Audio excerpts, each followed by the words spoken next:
펴보세요. 17절에서 21절.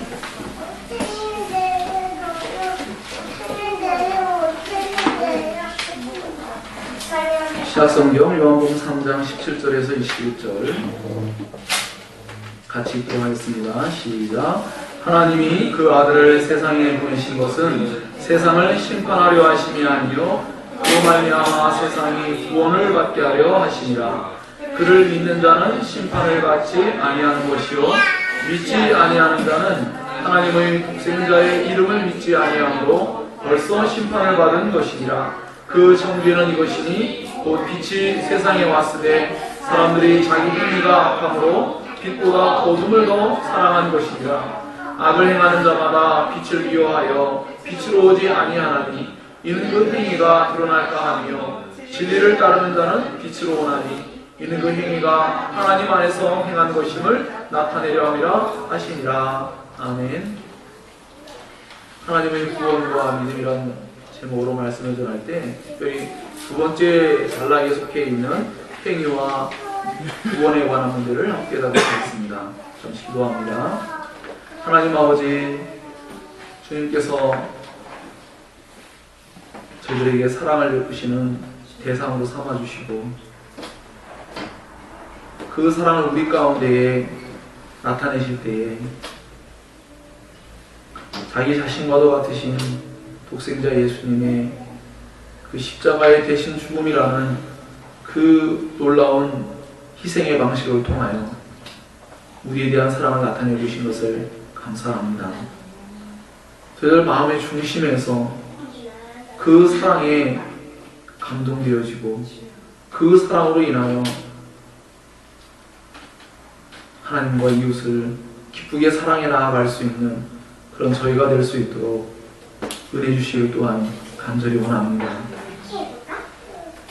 냉랭하고 건조한 신앙생활 되지 않게 하시고 우리의 마음의 중심의 깊은 곳에서부터 언제나 예수님의 십자가의 사랑, 독생자를 보내주신 하나님 아버지의 그 참된 사랑을 마음에 깊이 깨닫고 그 사랑이 우리의 신앙의 동인이 되어서 날마다 사랑 안에서 참된 기쁨을 누리며 신앙할 수 있는 저희 모두가 다 되게 하여 주시옵소서.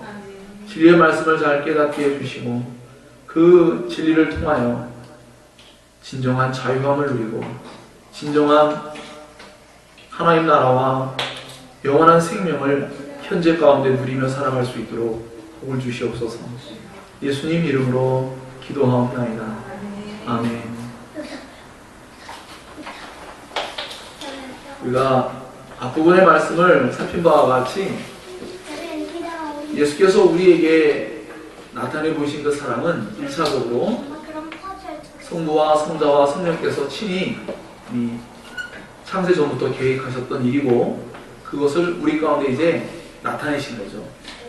나타내실 때에 그 성자를 보내신 성부 하나님의 마음도 사랑에서 비롯된 것이거니와 성자 예수님도 어쩔 수 없는 것이 아니라 우리를 사랑하심으로써 친히 이 땅에 기쁘게 찾아오신 것이죠.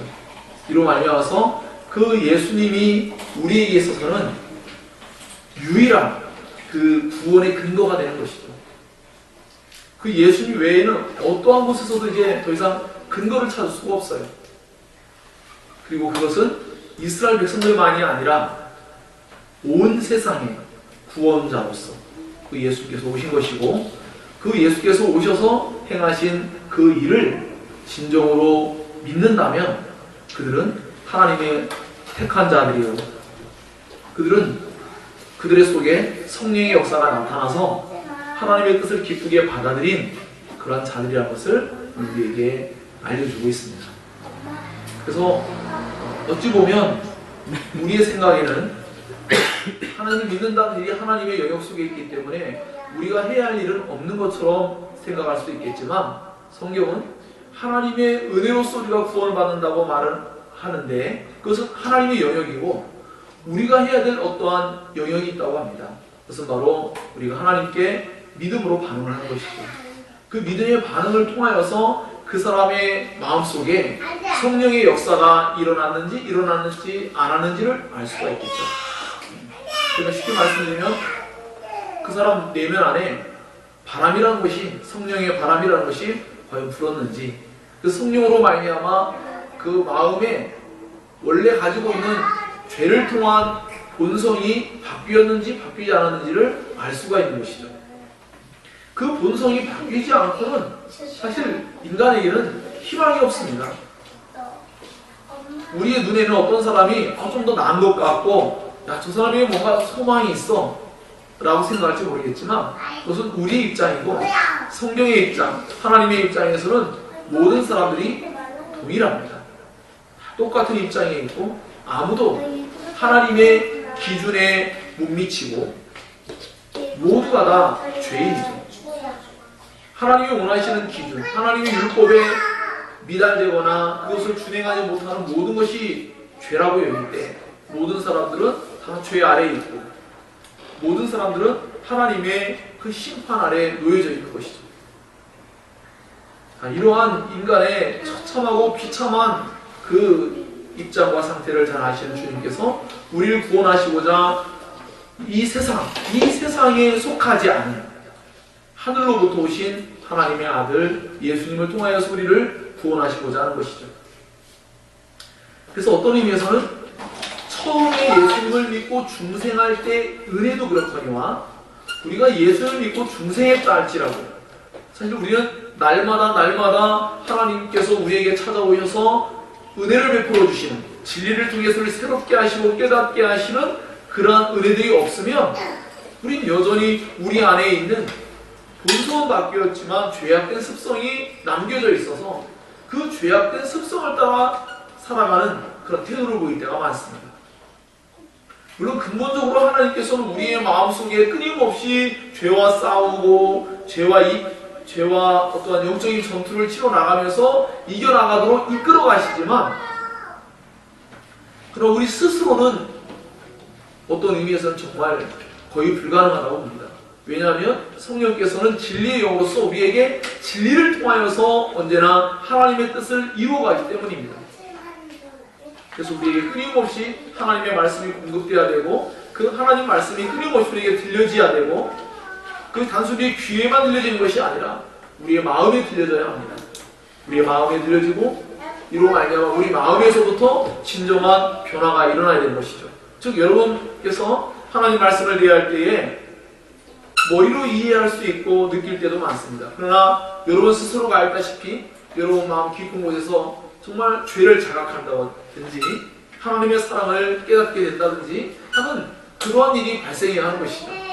그러할 때 진정한 어떤 변화가 일어난다.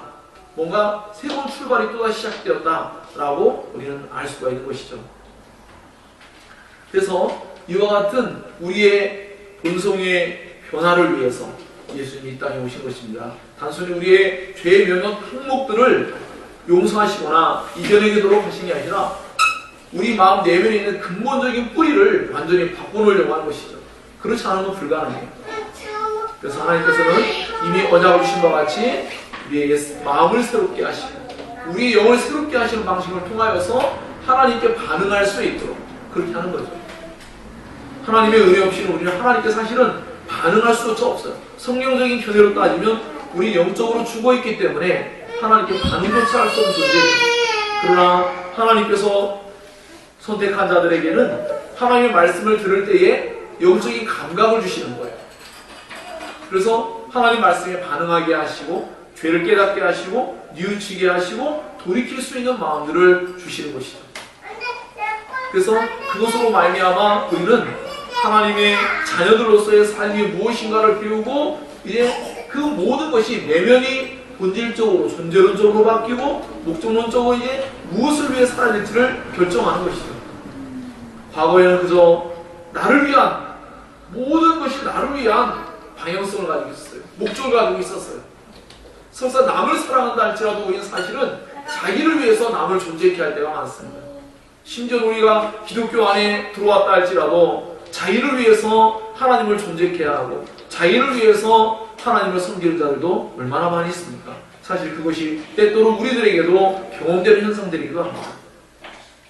그러므로 본질적으로 우리의 마음의 자세가 바뀌는 그 일이 기독교의 진정한 신앙의 출발점이다. 그렇게 볼 수가 있어요. 그래서 예수님은 자신의 제자들에게 말씀하셨죠. 자기를 부인하는 그러한 자들이 바로 주님의 제자라는 것을 말씀했죠. 자기를 부인하지 않는 태도가 나타나면 그것은 이미 어떤 면에서는 유대교와 다름없는 하나님을 알고는 있지만 여전히 지성에만 머물러 있는 그러한 입장에 놓일 수도 있다는 것이죠. 그것은 곧 니고데모가 예수님 만나서 그가 새롭게 깨달은 사실, 곧 그가 이스라엘의 훌륭한 선생의 역할을 감당하고 있지만 그러나 그는 중생하지 못한 성령으로 말미암아 다시 태어나고 영적인 다시 태어남을 경험하지 못한 본성적인 변화가 나타나지 않은 그런 상태에 머물러 있는 그러한 사람일 수도 있다라는 것을 말씀하고 있습니다. 그래서 우리는 이와 같은 하나님의 전적인 구원의 은혜, 그것을 전제하에 우리가 인간으로서 반응해야 될 그 내용들에 대해서 함께 살피고자 하는 것입니다. 특별히 우리는 지난 시간에 말씀을 살필 때에 하나님을 사랑하는 것과 이웃을 사랑하는 것, 그것보다 우리 자신을 사랑하는 일을 추구하다가 범죄자가 되고 그것 때문에 하나님 앞에서 악인으로서 나타나는 것이 바로 인간의 실상이다 라는 것을 말씀드렸고, 이것이 인간이 처한 심각한 위기라는 것을 말씀드렸어요. 왜 위기라고 말씀드렸죠? 우리 자신들이 그것이 잘못된 줄을 알면서도 떠나지 않으려고 하는 애착심이 있기 때문입니다. 잘못됐다는 것을 인식하는 것이 회개는 아닙니다. 그것에서 돌이키는 게 회개입니다. 우리 자신을 위해 살면 안 된다는 걸 배워감에도 불구하고 우리는 결국 자신을 위해 살아갈 때가 많이 있는 것이죠. 그것으로 말미암아 우리는 사실 어떤 면에서 날마다 범죄한다고 봐도 무방합니다.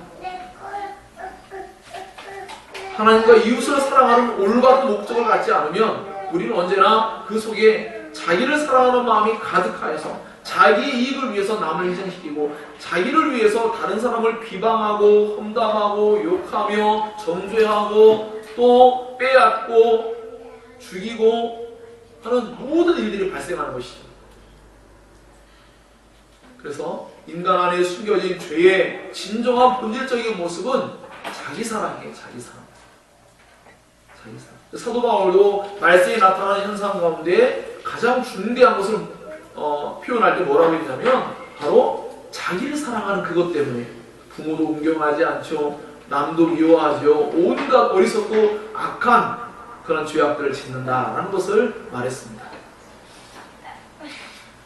그렇기 때문에 자기를 사랑하는 것, 그것이 하나님 앞에서 얼마나 악하고 어리석은 모습인가를 생각할 때 오늘 본문 속에서 무엇이라고 말합니까? 사람들이 빛보다 어둠을 더 사랑한대요.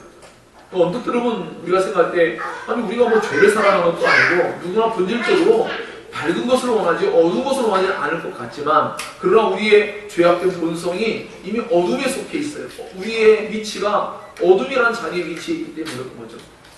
그래서 그러한 우리의 본성의 그 어떤 위치와 자세가 이미 빛으로 나서기를 싫어하는 그런 위치에 있었다라는 것을 성경이 우리에게 알려주고 있습니다. 더 사랑하기 때문에, 즉 빛이라는 것을 아예 싫어하거나 꺼려하지 않는다는 거예요. 그러나 그것보다 무언가를 비교할 때 더 사랑한다는 거죠. 이와 같이 우리의 마음속에 하나님보다 무언가를 더 사랑하는 것, 하나님과 이웃보다 자기를 더 사랑할 때 우리는 결국 우상숭배의 죄에 빠지기도 하고 우리 결국 범죄자로 드러날 수밖에 없고 하나님 앞에 심판받을 자로 드러날 수밖에 없다는 것을 생각할 때에 우리의 마음속에 자기를 사랑하는 마음을 끊어내고 정말 자기 자신을 부인하는 그 훈련이 얼마나 중요한 것인지를 알아야 할 것입니다. 심지어는 어떻다고요? 예수님조차 겟세마니 동산에서 이미 계획하셨고 그것을 위해 오셨지만 자신이 친히 겪게 될 십자가의 고난이 너무나 고통스럽고 괴롭기 때문에 주님은 그 잔을 옮겨주시기를, 그러한 십자가의 대속의 죽음이라는 그 잔을 마시기를 두려워하는 그런 마음을 실제로 표현했습니다. 예수님이 인간적인 인성으로서의 자신을 표현할 때에 내가 심히 고민되어 죽게 생겼다라고 이렇게 말할 정도로 정말 예수님이 깊은 고민을 했습니다. 그래서 무엇을 의미합니까? 우리에게 그 고민이라는 것이 얼마나 심각한 것인지를 알려주고 있죠. 예수님조차 고민해야 되는 것이 바로 인간의 본성이에요. 물론 예수님은 우리와 같이 죄악된 본성은 아니지만, 그러나 예수님조차도 인간으로서 겪게 될 고통을 생각할 때 그분 너무나 힘겨워하셨다는 것은 분명한 사실인 것이죠. 그래서 근데 그렇지만 예수님은 자기를 부인하시고 기꺼이 십자가의 죽음을 죽기로 온전히 하나님께 순종을 나타내었습니다. 이와 같이 예수님을 믿고 따르는 모든 사람들은 이와 같이 진리를 따르는 사람들은 진리를 행하는 자들, 예수님은 닮은 모습을 나타내게 되는 것이죠.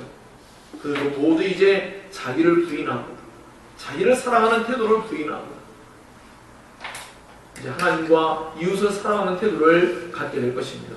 그것도 이전에 여러 번 말씀드렸기 때문에 간단하게 언급하면 언제나 그저 사랑한다고 할 때 그것은 너무나 우리에게 무언가 와닿지 않아요. 어떤 면에서 성경 것을 깨닫게 하기 위해서 마음을 다해야 한다.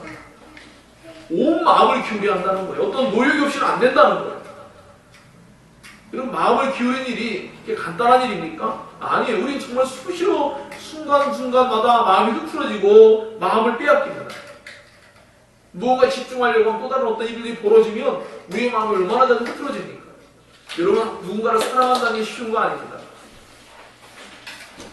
사람을 사랑할 때에도 사실은 사랑하는 마음을 올곧게 붙잡고 싶지만 주변에 있는 수많은 것들이 보여지고 그 사람의 단점도 보여지고 수많은 것들로 말미암아 우리는 그 사랑함이라는 것 자체도 이루어내기가 너무나 버겁습니다. 심지어 보이지 않은 하나님을 사랑한다고 할 때 그것은 정말로 엄청난 하나님 앞에서의 그 영적인 그 지략적인 태도를 나타내지 않고는 불가능한 것이죠. 우리는 성령을 의지하여 하나님을 향하여 그 사랑을 나타낼 때 마음을 할 수 있는 태도와 자세가 필요하죠. 그리고 그 이하의 말씀들은 인간의 저인격을 표현하는 마음을 다하고 뜻을 다하고 성품을 다하고 생명을 다하여 주 너희 하나님을 사랑하라라고 말씀하셨죠.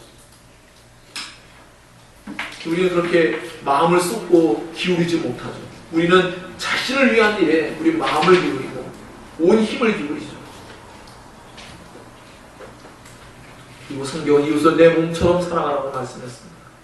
자신의 몸처럼 사랑한다니 참 이것은 어떤 면에서는 거의 불가능한 일을 우리에게 요청하는 것과 같아요. 그러나 성경은 언제나 이렇게 말합니다. 그리스도께서 너희를 사랑과 같이 너희도 그와 같이 사랑해야 한다고 말씀하고 있습니다. 그리스도께서 우리를 사랑할 때에 우리의 자세가 뭐라고요? 우리는 원수된 자였어요. 우린 죄인이었습니다. 불경건한 불량배와 같은 그런 자들이었어요. 아무런 은혜를 베풀 만한 자격이 없는 그런 자들이었어요. 그러나 그럼에도 불구하고 하나님은, 특별히 예수님은 자기 자신을 기쁘게 내우셨습니다. 그것이 바로 성경적인 사랑의 그 태도와 자세인 것이죠. 그러한 모습들이 이제 하나님의 구원받는 백성들에게 나타나는 아주 중요한 표징이 되는 것입니다. 성령의 역사가 나타난 사람들만이 그 일을 할 수 있겠죠. 왜? 아까도 말씀드린 것과 같이 성령의 역사가 아니고서는 그 일을 할 수가 없습니다.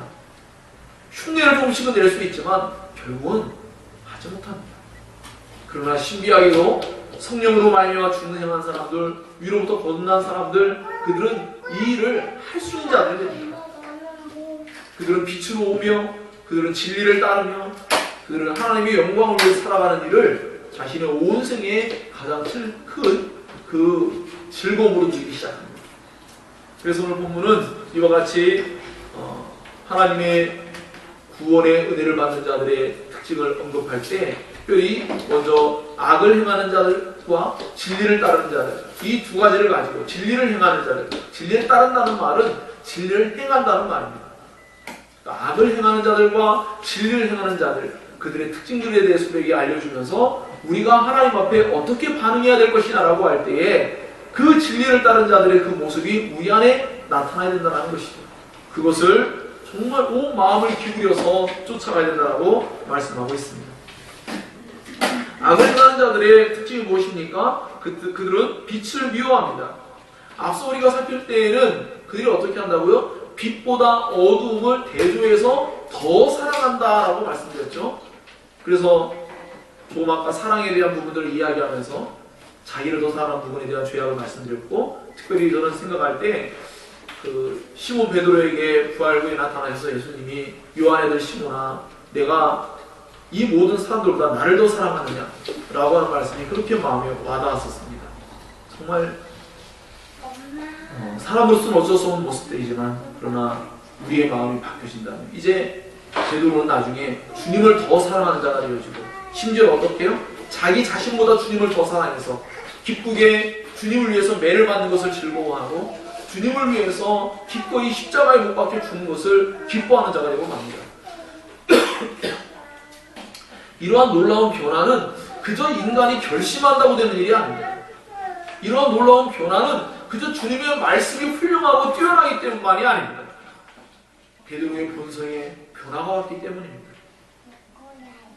그리고 그 베드로의 마음속에 끊임없이 진리를 가지고 일하고 계시는 성령 하나님의 그 일하심을 통하여서 베드로가 그렇게 엄청난 변화를 나타낸 것입니다.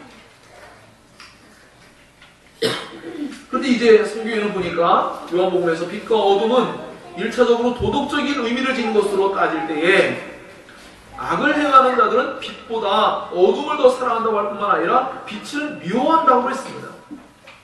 이것도 적극적인 의미죠. 빛을 미워하는 거예요.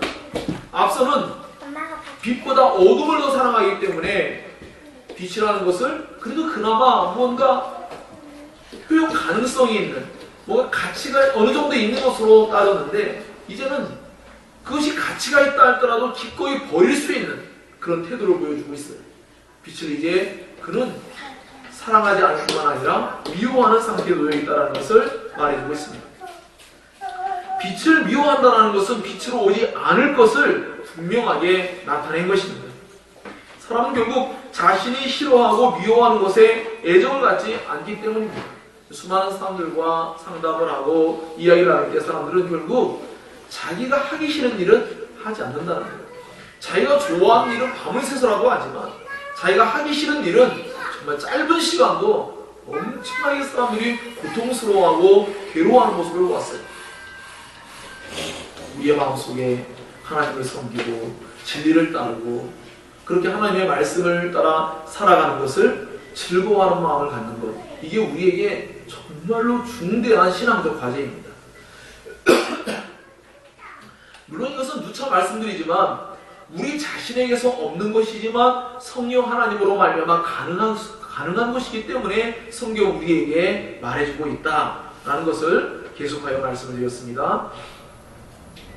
어쨌든 우리 사람이 가지고 있는 어떤 기본적인 어떤 태도와 자세가 그러하다라고 말할 때, 특별히 악을 행하는 자들, 진리를 따르지 아니하고 예수를 믿고 따르지 않는 자들의 그 특징으로서 나타나고 있는데, 그들은 악을 떠날 수 없는 존재들이죠. 왜냐하면 그들은 계속해서 악행을 저지르는 것을 멈추기를 싫어할 뿐만 아니라 그들은 어둠을 더 사랑하고 빛을 미워하기 때문입니다. 사람은 악을 더 사랑하기 때문에 선을 추구하지 못하는 것이다 라고 말씀드린 바가 있습니다. 빛보다 어둠을 더 사랑하기 때문에 빛으로 나아가지 않는 것이죠. 이것은 의도적인 거부를 포함하고 있습니다. 악을 행하는 자들은 빛으로 나아가는 것을 의도적으로 거부합니다. 왜냐하면 자기의 행한 그 악한 행위가 드러날 것이기 때문입니다. 그래서 우리가 드라마나 영화나 수많은 어떤 그런 것들을 바라보면서 우리가 겪게 되는 것들이 뭐죠? 보면서 느끼는 것들. 사람들이, 죄인들이, 범죄자들이 자기 것을 은폐하고자 또 다른 죄를 짓고 또 다른 죄를 짓고 하는 모습들을 봅니다. 빛으로 나오지 못해요. 돌이키지를 못해요. 그런 모습들을 많이 보게 됩니다. 이와 같이 우리 인간의 심리적인 상태가, 또 영적인 상태가 그러합니다. 자신의 악한 행위가 드러날 것이기 때문입니다. 영적인 의미도 그렇습니다. 빛으로 오신 예수님께 사람들이 오지 않는 것은 그들이 사탄의 영역 아래에서 살아가는 것이 더 좋기 때문입니다.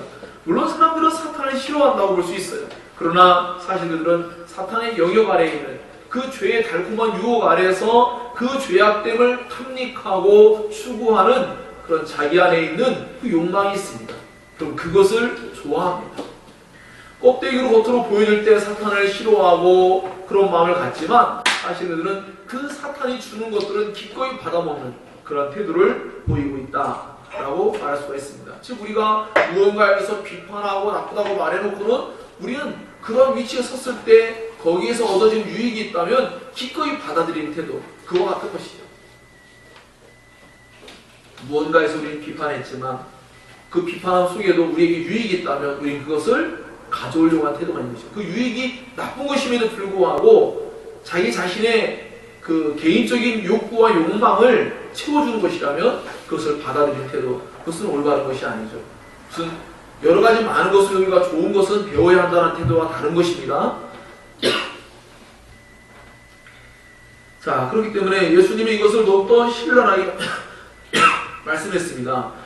요한복음 8장 44절에 보면 이런 말씀이 기록되어 있습니다. 너희는 너희 아버지 아비 마귀에게서 났으니 너희 아비의 욕심대로 너희도 행하고자 하느냐? 그는 처음부터 살인한 자요 진리가 그 속에 없으므로 진리에 서지 못하고 거짓을 말할 때마다 제 것으로 말하나니 이는 그가 거짓말장이요 거짓의 아비가 되었음이라 라고 기록하고 있습니다. 사람들에게 그들의 아비가 마귀라고 말하고 있어요. 이것은 이스라엘 백성들에게 충격적인 말입니다. 그들은 언제나 하나님이 자기들의 영적인 그 아버지와 같다고 여기고 있는데 그들에게 아비가 마귀라고 말할 때 그건 정말 어떻게 말로 다 형용할 수 없을 만큼 충격적인 말씀을 예수님에게서 듣게 된 것이죠. 예수님은 사람의 비위를 맞추고 오신 분이 아닙니다. 가감없이 그들에게 그들 마음속에 있는 것을 그대로 끄집어내어서 말씀하셨죠.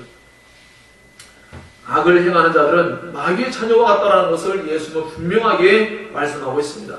영적인 전쟁이 벌어지고 있는데 악한 마귀의 자녀들이 있고 하나님의 자녀들이 있다는 것을 말씀하고 있죠. 진리에 서 있지 않는 마귀의 자녀들은 언제나 속이는 자들이요 그들은 언제나 마음속에 악한 것들을 품고 있다는 것을 말하고 있습니다. 이렇게 악을 행하는 자들은 하나님의 아들이신 예수님을 미워할 수밖에 없습니다. 사람들은 예수님을 미워해요. 가인이 아벨을 미워하여서 죽였듯이 악인들은 장차 예수님을 죽일 것입니다. 이것이 악인의 목표고 범죄자의 그 목격자를 살해하고자 하는 그런 태도죠. 그러나 예수님은 죽은 뒤에 3일 만에 다시 살아나셨습니다. 자신의 구원 사역을 온전히 이루시는 것을 우리에게 보여주고 있습니다. 그러므로 어둠, 즉 악한 자와 마귀는 빛, 예수님을 이길 수가 없는 것이죠. 어둠은 빛을 이길 수가 없습니다. 빛이 와서 어둠이 물러가게 되는 것이고 빛이신 예수님으로 말미암아 온 세상에 자신을 믿고 따른 자들을 세상의 빛으로 또한 세워놓으시기 때문입니다. 그래서 우리는 빛의 자녀로 부름받았고 우리는 그리스도의 복음에 합당한 생활을 할 때에 우리는 이전에 악하고 어리석고 누추하며 그 모든 죄악들을 다 내버리고 심지어 어디까지요? 악한 생각조차 그 모든 것도 버리고 우리의 지성과 감성과 의지의 전인격 가운데 진리의 말씀으로 계속하여 채워가며 살아갈 때 우리 안에 이제 하나님의 뜻을 행할 수 있는 자들로 우리는 서가는 것입니다. 우리 안에 죄악을 묵상해요. 여러분 마음속에 뭔가 세상에 있는 죄악된 정욕들을 만약에 머릿속에 염두에 두고 삽니다. 그럼 어떤 일이 벌어질까요? 그 죄악의 어떠한 요소들을 분명히 가지고 우리는 하나님의 뜻을 행하는 것이 아니라 악을 행하는 자들로서 삶을 살아갈 수 있는 것이죠. 날마다 주야로 주님의 말씀을 묵상하는 자들은 복이 있죠. 그들은 결국 하나님의 뜻을 행하며 살 것이기 때문입니다. 자, 그럼으로써 악을 행하는 자들은 첫 번째가 빛을 미워하고 두 번째로는 악을 행하는 자들은 자신의 행위가 드러나는 것을 두려워하죠. 악을 행하는 자가 빛으로 오지 않는 그 또 다른 이유에 대해서 그들의 행위가 드러나는 것, 그것을 부끄러워하고 그것을 드러나는 것을 싫어하고 그것을 두려워하는 거죠. 이것 또한 사람이 처한 심각한 위기의 또 다른 측면이라고 생각할 수 있습니다. 악한 자들은 숨으려 하고 감추려 합니다. 아담과 하와가 하나님께 범죄한 후에 동일한 모습을 나타내었습니다. 악을 행하는 자들은 언제나 자신의 악함을 알고 있기에 그것이 드러나는 것을 두려워합니다. 이것을 두려워하는 것은 사람의 마음속에 하나님의 심판에 대한 두려움이 마음속에 내재되어 있기 때문입니다. 이들은 예수님을 통해서 자신들의 악한 행위가 드러날 것을 꺼려하여서 예수님을 의도적으로 거부하는 모습을 나타내고 있다고 성경은 우리에게 말하고 있습니다. 우리 예수를 만나서 뭔가 변화된 삶을 하나님이 요구하시는데, 진리를 통해서 요구하시는데 우리는 그것을 따르지 않을 때가 많이 있어요. 왜 그렇죠? 우리가 원하는 어떠한 삶, 자신이 즐거워하는 어떠한 삶을 그치고 말씀대로 살아가는 삶이 우리에게는 그것이 달갑게 여기지 않기 때문입니다. 또한 그것은 우리에게 자신이 살아가는 그 삶의 악한 모습들이 드러나기 때문이기도 합니다. 성경은 우리의 진면목을 드러냅니다. 우리가 죄인임을 밝혀줍니다. 그리고 우리의 악한 행실들을 돌아보게 하고 하나님 앞에 새로워지기를 원합니다. 그러나 악인들은 그 행위와 행실들을 드러내고 나타내는 것을 꺼려합니다. 진리를 따르는 자들, 진리를 행하는 자들은 오히려 그 행위를 드러내기를 기뻐해요. 하나님 안에서 행한 것이고 하나님을 통하여 하나님의 역사로 나타난 일들이기 때문에 그것을 기쁘게 드러내기를 원하는데, 악을 행하는 자들은 도리어 감추는 자죠. 두 가지가 지금 대조되어 나타나고 있죠. 그죠? 예. 진리를 따르는 자들은 빛으로 오며 빛을 사랑하고 또 그들은 하나님 안에서 그 행실을 나타내는 것을 즐거워하는데, 악을 행하는 자들은 언제나 감추고 숨기고 거짓말하고 그런 모습들을 나타내죠. 빛으로 오지 않고. 그래서 우리 안에 언제나 우리의 행실을 기쁘게 드러낼 수 있기까지 우리 행실이 올바른 그러한 위치로 가야 한다는 것입니다. 이들은 스스로를 구원에 이르지 못하도록 행하고 있습니다. 즉 성령을 회방하는 죄가 용서받지 못할 죄라는 걸 우리가 알고 있지 않습니까? 왜 그렇죠? 스스로가 자기에게 성령이 역사했다는 것을 인지하고 알 수 있는 것들인데 의도적으로 그것을 거부했기 때문입니다. 의도적으로 거부했어요. 그것은 하나님께서 용서할 수 없어요. 단순히 그러한 죄 때문에 그런 것이 아니라 그 죄 자체가 그러하여금 하나님께 나아가지 못하게 하고 하나님의 역사를 회방하고 하나님의 은혜가 경험될 수 없도록 만드는 그러한 일을 하기 때문입니다. 줄 수가 없죠. 도저히 어떻게 할 수가 없어요. 우리도 그럴 때가 있지 않습니까? 아주 비근한 예로 어떤 사람들에게 무언가를 주고 싶어하는데 어떤 사람들이 자존심이 강하고 무언가 남다른 생각을 가지고 있어서 그렇게 준다고 해도 받기 싫어하는 태도가 있다면 그 사람은 그것을 받을 수가 없어요. 줄 수도 없어요.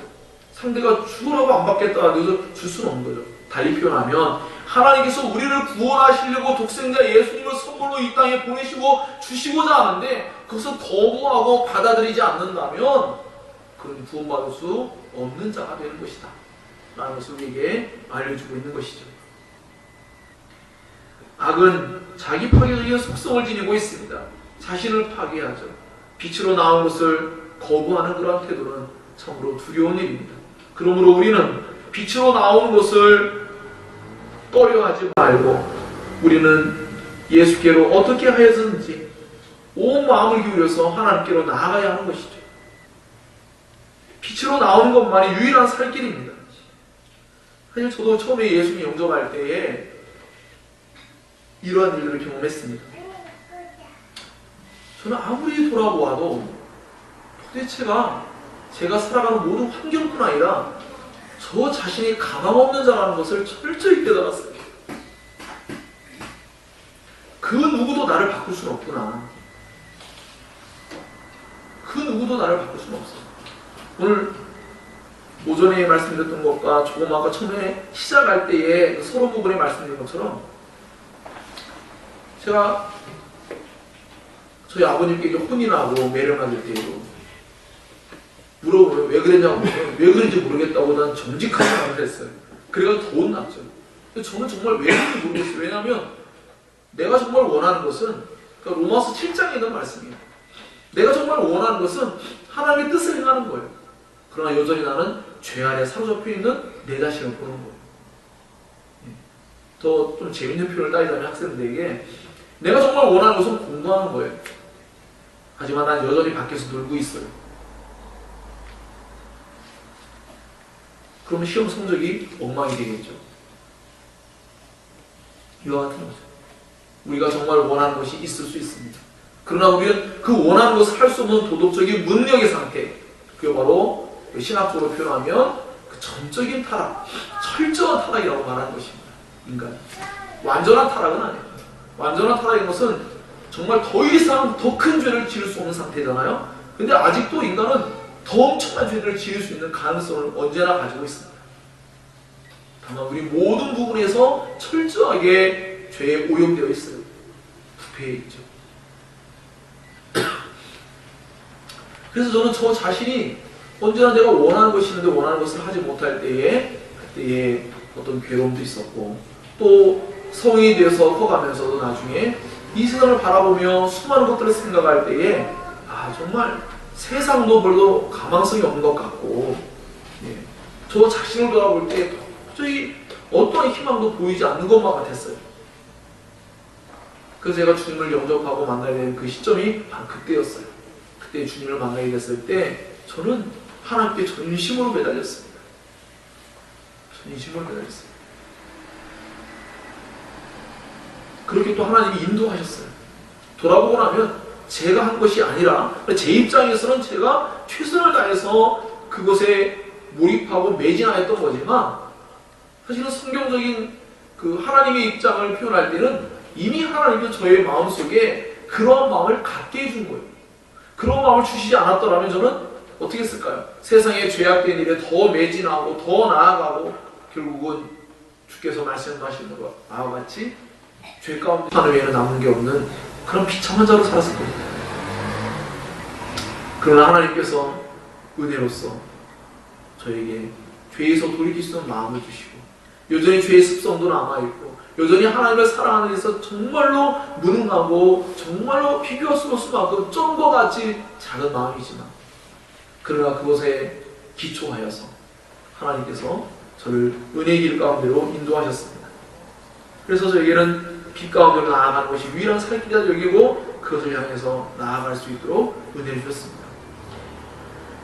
하나님의 자녀들은 자신의 악한 행위가 드러나는 것을 두려워하지 않습니다. 거리끼지 않습니다. 그것이 오히려 하나님으로 말미암아 해결받기를 원합니다. 예수님만이 유일하게 그 악한 행위에서 우리를 돌이키게 할 수 있는 절대자이십니다.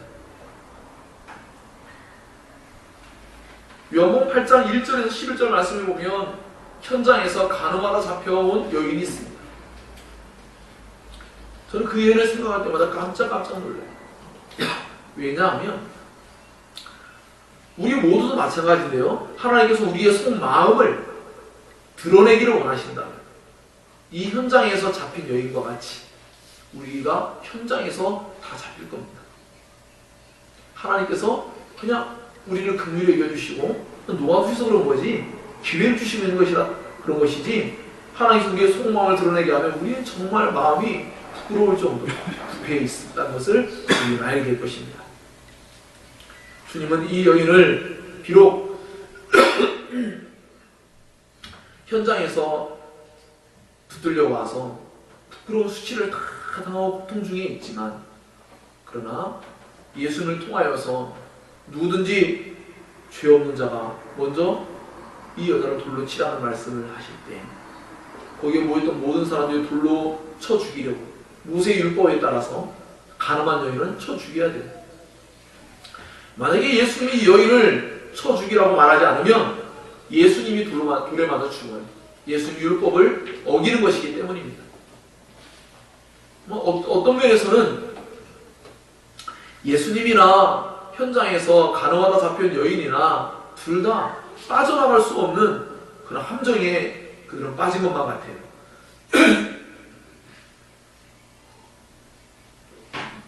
그런데 바로 그러한 때에 예수께서 그렇게 놀라운 말씀을 하신 것이죠. 예수님의 그 말씀은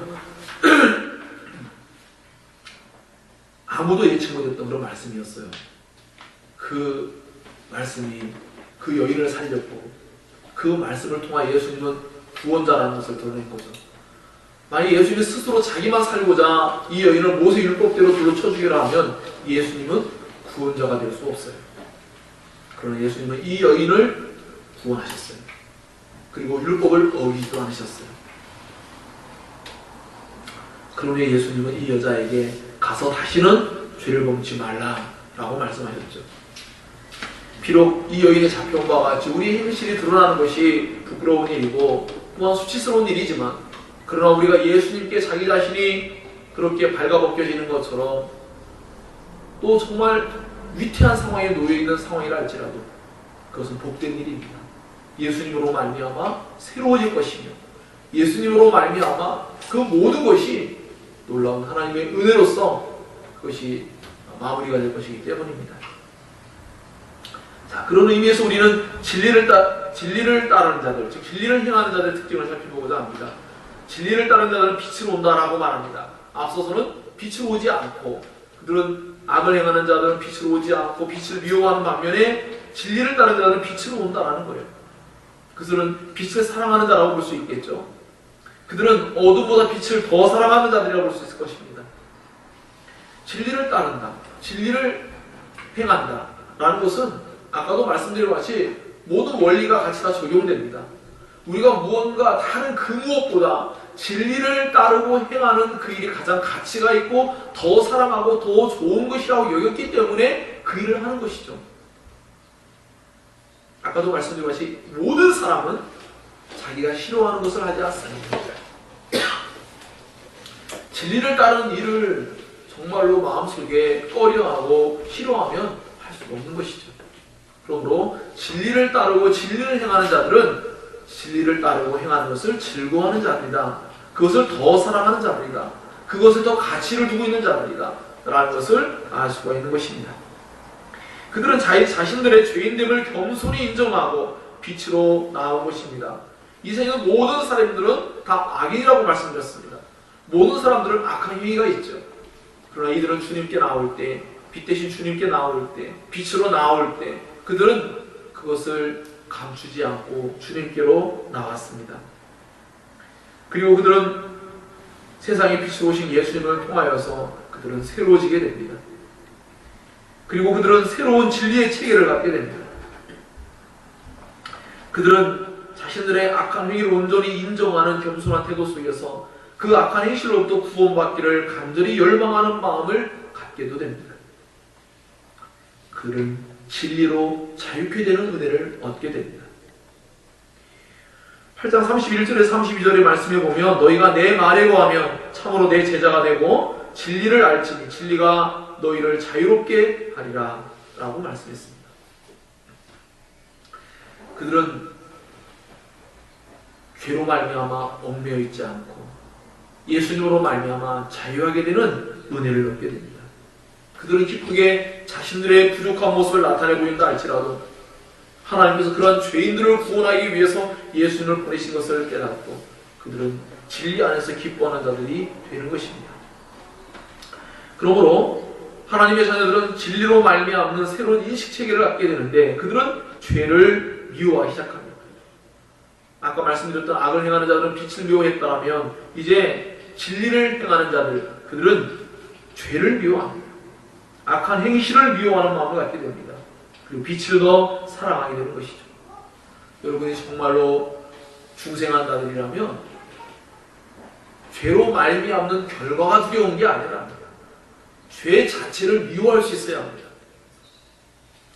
내가 무언가를 했기 때문에 나에게 불이익이 오거나 엄마의 말을 안 들어가지고 거기서 얻게 될 회초리를 맞는다든지 핸드폰을 뺏긴다든지 수많은 여러 가지 어떤 불이익 때문에 그것을 지키려고 하는 태도가 아니라 그렇게 하는 것이 엄마의 마음을 아프게 한다는 것을 알고 그 자체를 꺼려하고 싫어하고 미워하는 것이죠. 그것이 신앙의 올바른 자세입니다. 여러분 자신들에게 여전히 어떤 죄를 짓는 것 자체는 문제가 안 되고 죄로 말미암는 어떤 결과가 두려워서 여러분이 종교의 어떤 행위들을 한다면 여러분 여전히 자기를 사랑하는 겁니다. 하나님을 사랑하는 게 아니라 하나님을 사랑하는 사람들은 죄 자체를 미워합니다. 왜냐하면 하나님이 죄를 미워하시기 때문입니다. 그 죄를 지을 때 하나님을 슬프게 하기 때문이에요. 그래서 여러분 함께 공부할 때 기독교 안에서 배웠죠. 그렇게 중생하고 세워진 자들은 하나님 아버지의 마음을 슬프게 하는 것을 싫어해요. 인격적인 관계를 맺은 거죠. 본성 속에 하나님의 아버지 되심을 인정하고 그 하나님 아버지가 슬퍼하시고 그분께 영광과 명예가 되지 않는 일을 하기 싫어하는 그런 올바른 자세와 태도를 갖는 것이죠. 우리 믿음 소망 사랑이도 저에게 누군가가 나쁜 행동을 하게 되면 우리 믿음 소망 사랑이도 막 발끈하죠. 본능이지 않습니까? 그렇죠? 그런 것처럼 그리스도인들의 본능 속에는 하나님의 명예를 더럽히는 일을 만날 때 발끈할 수밖에 없어요. 제가 지금 말씀드린 거 화를 내라는 뜻이 아니라 그만큼 본성적인 이해에 대한 이야기입니다. 여러분이 죄 자체를 미워한다면 여러분은 하나님의 자녀임이 맞습니다.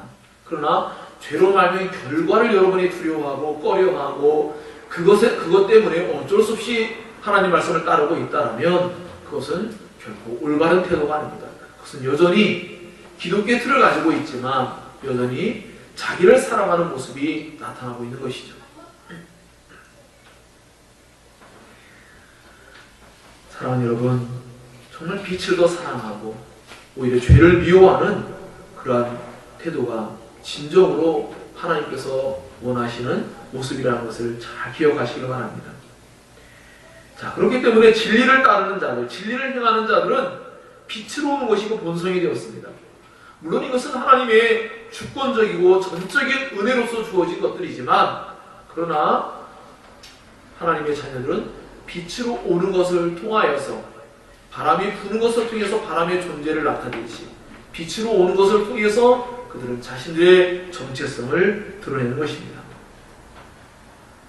이들은 빛으로 오는 것을 두려워하지 않고 하나님께서 자신들에게 행하신 일, 하나님 그 선하고 의로운 그런 행하신 일들을 나타내려고 합니다. 저 자신도 그렇습니다. 아마 여러분도 그러리라고 생각됩니다.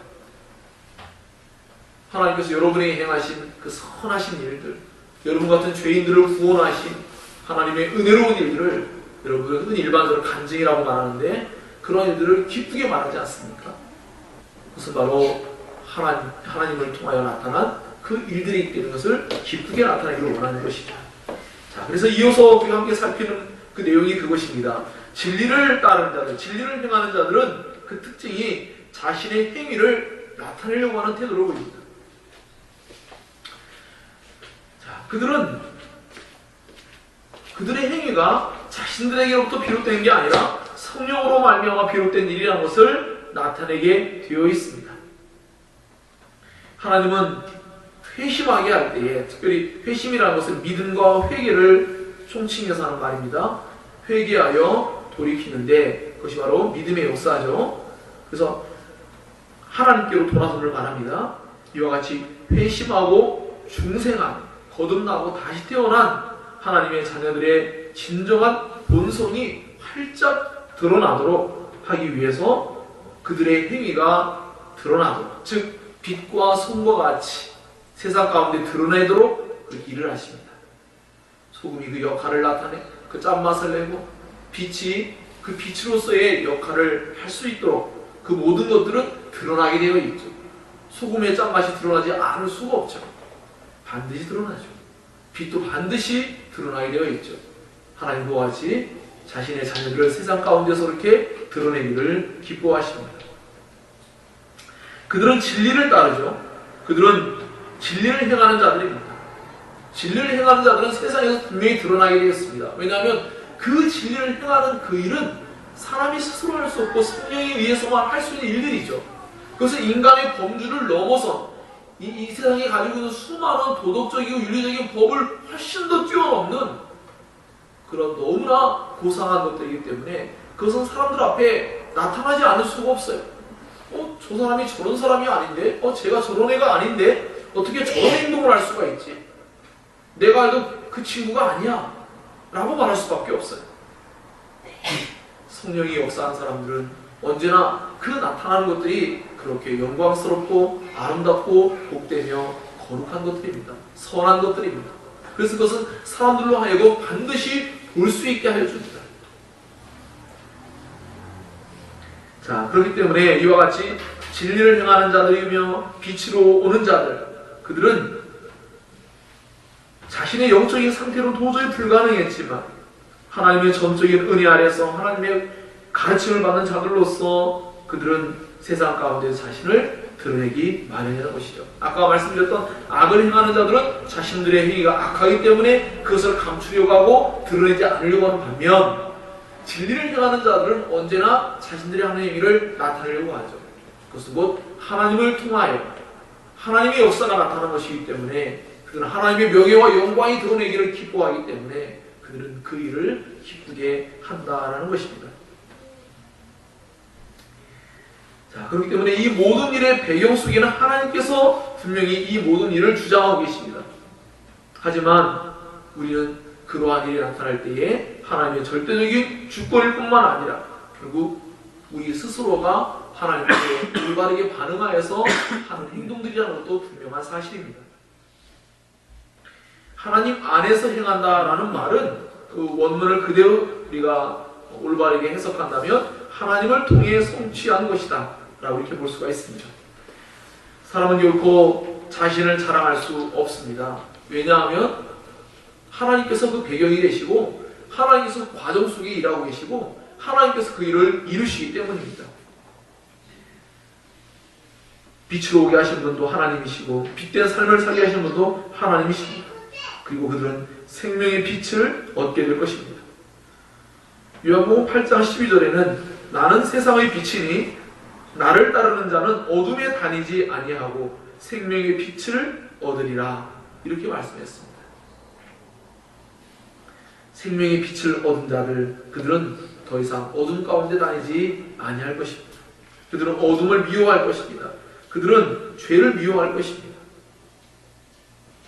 여러분 마음속에 있는 수많은 죄의 항목들에 관하여 어떤 것들은 여러분이 미워하는 항목일 수 있어요.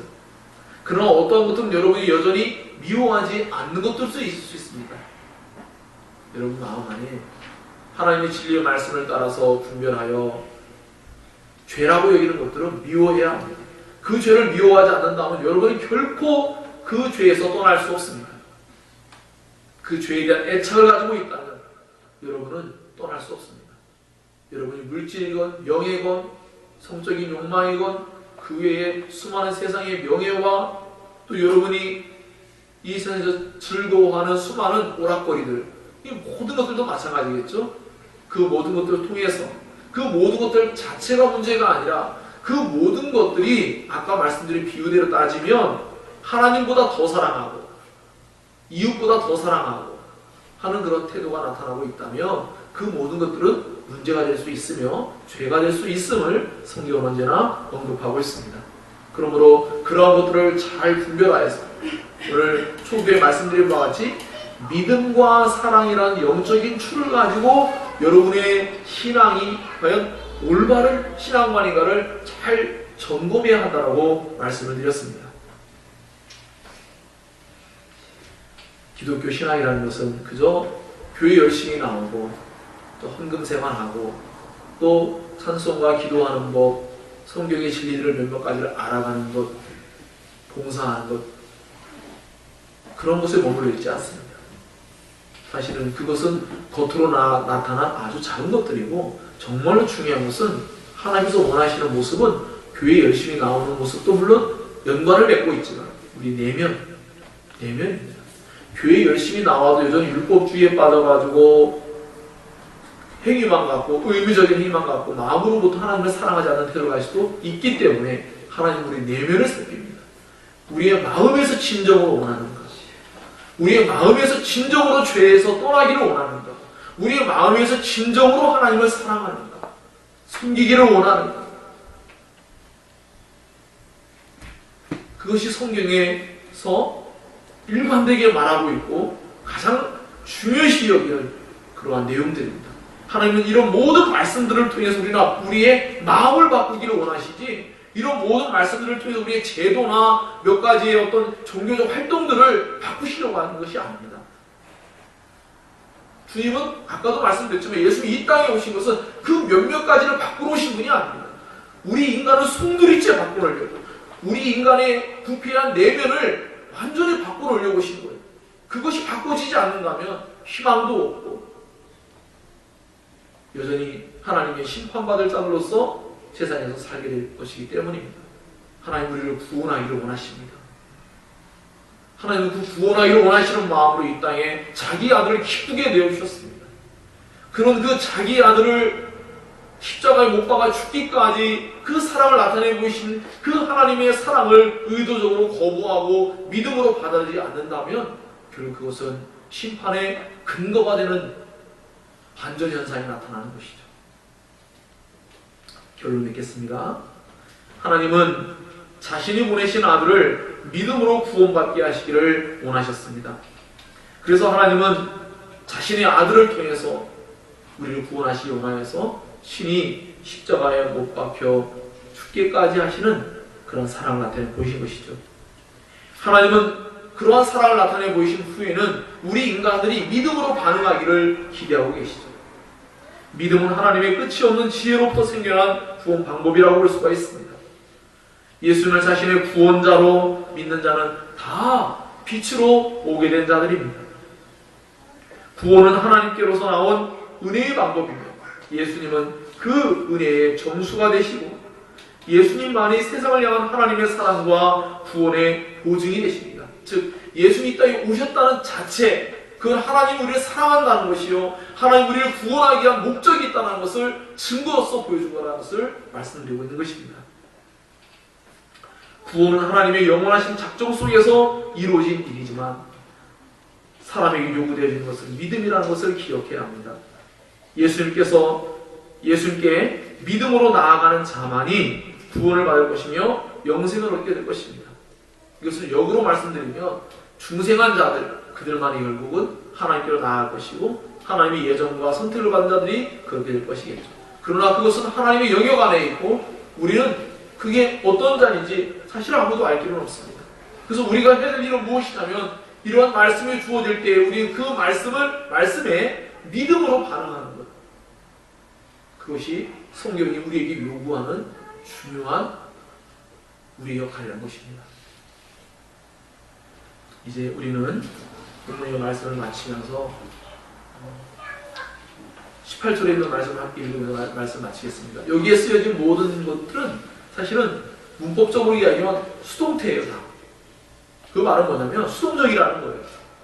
쉽게 말하면 마틴 루터가 그 이신칭의를 로마서를 통해서 발견하게 될 때에 그는 사람이 의롭게 되는 것이 자기 스스로 능동적으로 무언가를 해야만 된다고 생각을 했었어요.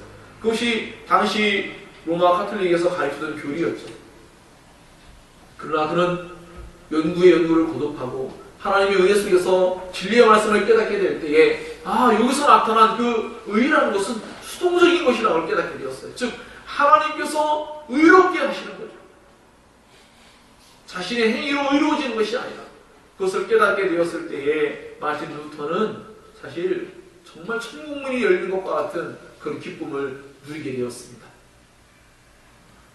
진리를 깨닫게 될 때 그렇게 했죠. 사실은 지난 목요일에도 저희가 교리 공부를 할 때 그와 같은 내용이 하나를 깨달은 바가 있습니다. 그래서 다음 주에 돌아온 주죠. 이번 주에 그 말씀을 또 함께 나누게 될 것입니다. 하나님 우리가 선악과의 죄를 짓는 사건 속에서 인간이 가지고 있는 그 상태가 무엇이었으며 왜 그런 일을 하게 된지를 정말 저 자신도 잘 미처 깨닫지 못했던 한 부분을 새롭게 깨달은 것이 하나 있었는데 그것을 이해하는 데 매우 중요한 단서가 되었습니다. 그래서 저는 루터의 마음을 어느 정도 이해를 좀 했던 부분이 있었습니다. 어쨌든 28절에 나와 있는 말씀은 그를 믿는 자는 심판을 받지 아니하는 것이요. 즉 하나님께서 받지 않게 해주겠다는 거죠. 믿지 아니하는 자는 하나님의 독생자 이름을 믿지 아니함으로 벌써 심판을 받은 것입니다. 모든 것은 하나님께서 능동적으로 일하시고 우리 인간은 수동적인 입장에 어떻게 놓여 있는 모습을 보기도 합니다.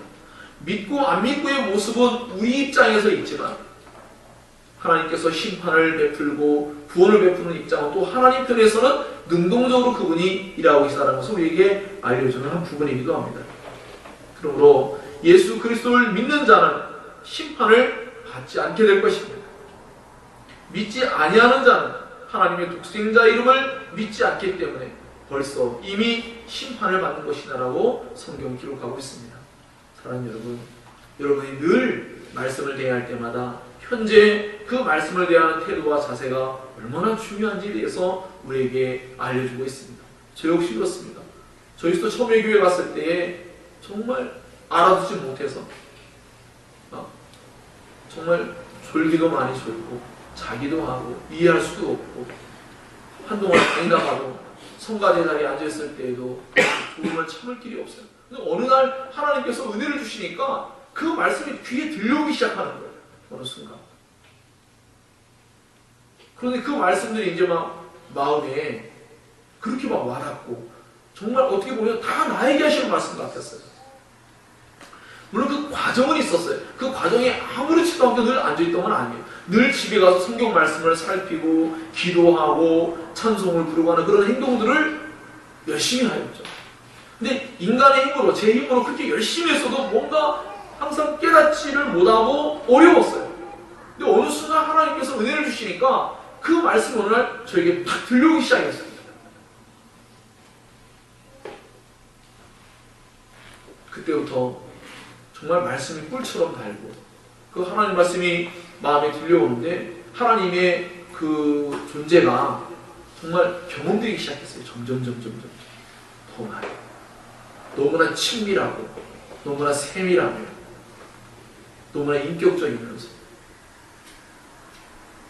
저를 너무나 사랑하시는 또 저의 죄에 대해서는 결코 지나치지 아니하시고 분명하게 지적하시면서 하나님이 저의 내면을 저의 삶을 하나하나 말씀을 통해서 통치하고 다스리는 그런 일을 경험하기 시작했습니다. 사랑하는 여러분, 우리 늘 예배를 드릴 때마다 모든 예배 행위에 수많은 은혜의 요소들이 있죠. 특별히 하나님의 말씀이 하나님이시고 특별히 우리가 요한복음을 배울 때에 예수님은 말씀이 하나님으로서 이 땅에 오시고 그 말씀, 그 진리로서 우리를 새롭게 하시는 일을 성령 하나님과 함께 일을 행하신다고 생각할 때에 우리는 이런 것들을 생각하면서 늘 하나님께 은혜를 구하는 마음을 잃지 않고 산다면 하나님께서 우리에게 말씀 가운데서 놀라운 하나님의 뜻을 이루어 나가실 줄 믿습니다. 이런 마음을 꼭 갖고 살아가는 우리 모두가 되기를 주의 이름으로 축원합니다. 기도하겠습니다.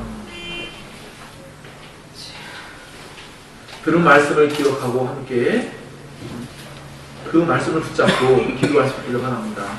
함께 기도합니다. 하나님 아버지